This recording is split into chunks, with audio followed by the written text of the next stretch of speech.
warahmatullahi wabarakatuh. Perkenalkan, nama saya Anissa Bila dengan NIM 857529505. Di sini saya akan memulai kegiatan praktek 1, di mana dalam kegiatan praktek ini saya akan mengamati ciri-ciri makhluk hidup yang ada di sekitar kita. Sebelum memulai praktek, saya menyiapkan terlebih dahulu alat dan bahan yang harus saya gunakan, yaitu yang pertama alat tulis, yang kedua tabel pengamatan yang sudah saya siapkan, dan juga alam sekitar yang ada di sekitar rumah saya. Mari kita mulai.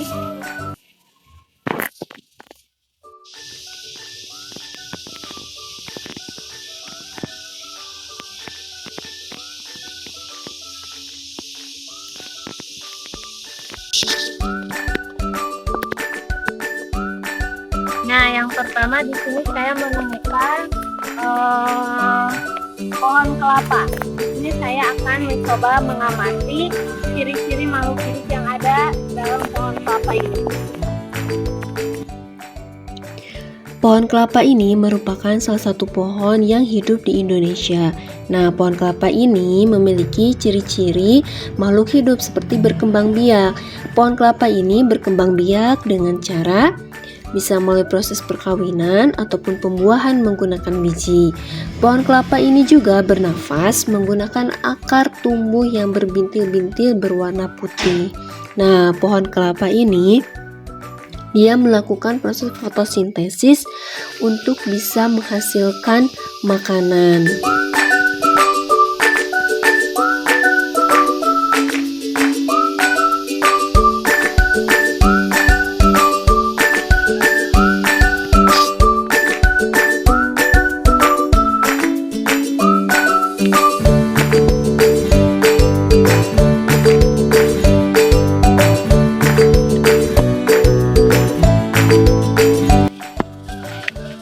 Lalu yang kedua, saya akan mengamati pohon manggis yang ada di sekitar rumah saya. Di sini saya akan mengamati ciri-ciri makhluk hidup yang ada pada tumbuhan pohon manggis ini. Nah, yang kedua ini ada pohon manggis. Pohon manggis ini memiliki beberapa ciri-ciri makhluk hidup. Di antaranya yaitu ia melakukan proses perkembangbiakan. Nah, dikutip dari salah satu media internet bahwa tanaman manggis ini berkembang biak secara aseksual melalui embrio adventif. Nah, pohon manggis ini juga memperoleh makanan dengan cara melakukan proses fotosintesis.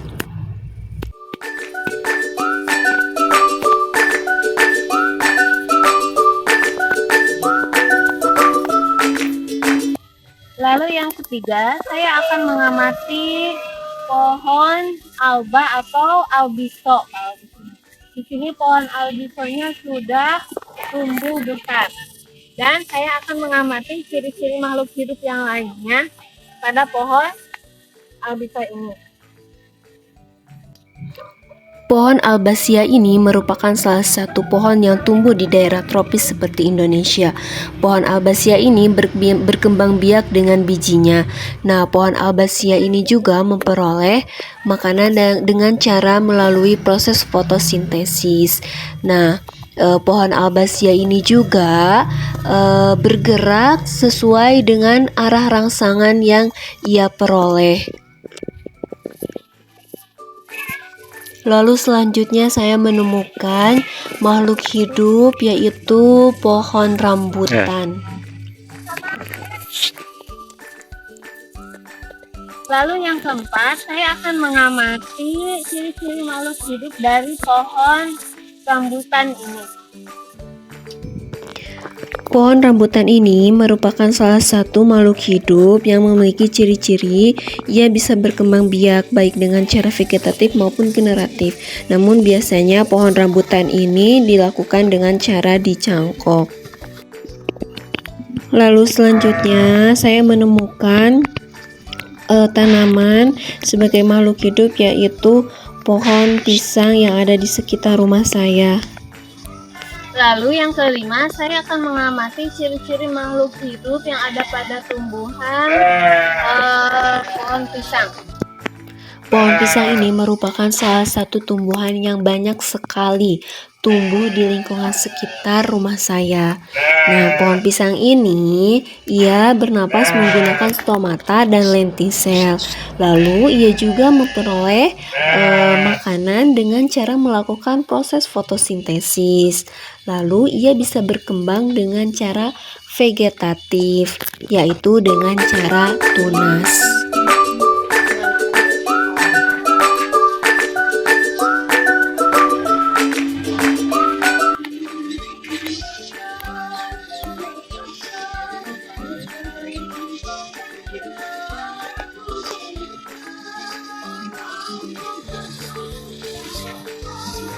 Lalu saya akan mengamati ciri-ciri makhluk hidup yang ada pada hewan.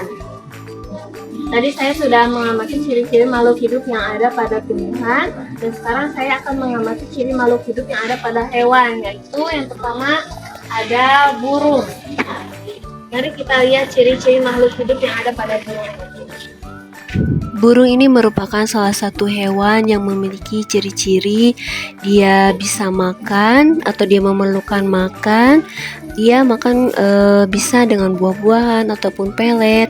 Dia juga bisa bernafas, lalu dia bergerak dan peka terhadap rangsangan. Bisa dilihat dari video ketika saya ingin menyentuh, dia mulai terangsang dan bergerak menjauhi arah rangsangan yang dia peroleh. Dia juga tumbuh dari yang tadinya telur, dia bertumbuh menjadi burung dewasa. Dia juga berkembang biak dengan cara bertelur. Lalu hewan selanjutnya yang ada di sekitar saya yaitu domba. Domba ini memiliki ciri-ciri ia memerlukan makanan. Nah, dia sendiri merupakan salah satu hewan pemakan tumbuhan. Domba ini juga berkembang biak dengan cara melahirkan.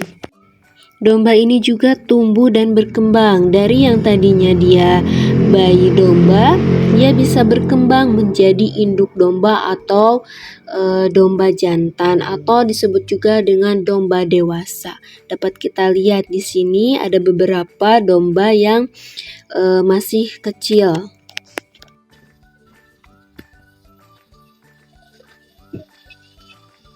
Mana ada anaknya enggak?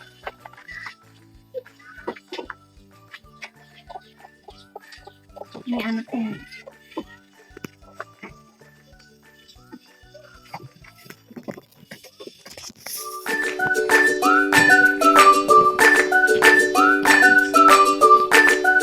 Lalu di sini yang saya temukan adalah hewan kupu-kupu. Hewan kupu-kupu ini memiliki ciri-ciri dia dapat bergerak, terbang ke sana kemari.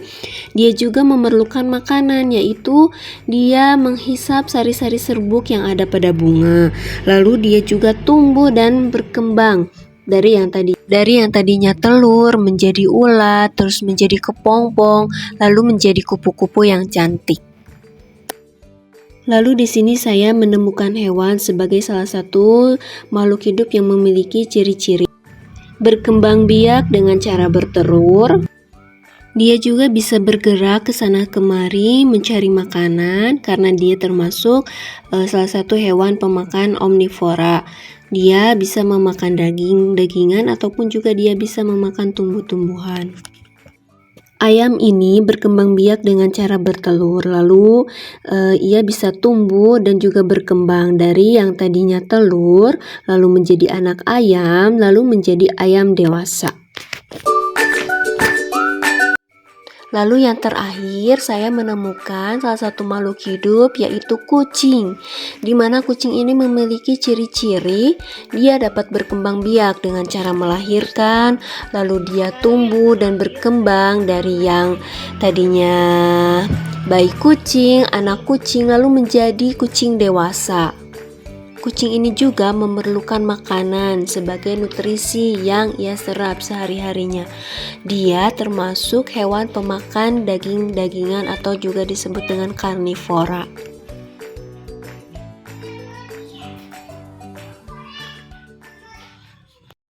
Jadi dapat disimpulkan bahwa ciri-ciri makhluk hidup yang ada pada tumbuhan dan hewan sudah cukup cukup membuktikan bahwa memang ciri-ciri tersebut seperti bernapas, bergerak, tumbuh dan berkembang, peka terhadap rangsang dan berkembang biak ada pada tumbuhan dan hewan tersebut. Hanya saja tata cara mereka dalam melakukan ciri-ciri tersebutlah yang berbeda-beda seperti cara bernapas, bergerak dan berkembang biak.